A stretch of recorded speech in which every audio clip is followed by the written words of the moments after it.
If you don't change out this part on your S3, your S3's engine could be in very big trouble.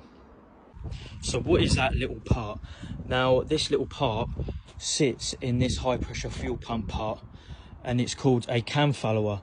Now, what it basically does is it sits on the end of the internals of this fuel pump, and you got the cam that comes along here, and it basically presses along the cam lobe that turns around, so it gets the right information for the fuel input for this engine. And if you don't change out that little part, this engine can go bang.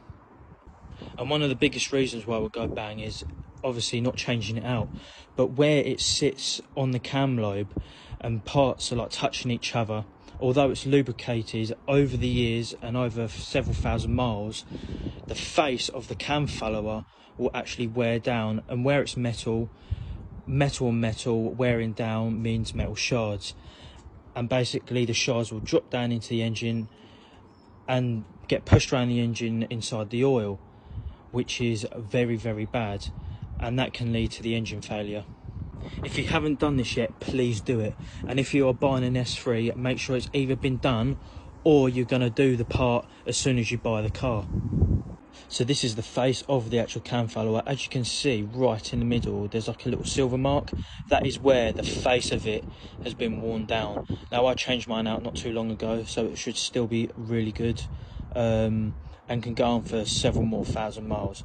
But what you don't want is for that mark to become massive, and that's when it starts wearing out the face of the cam follower properly, and then you can end up with a failure if you really don't change it out.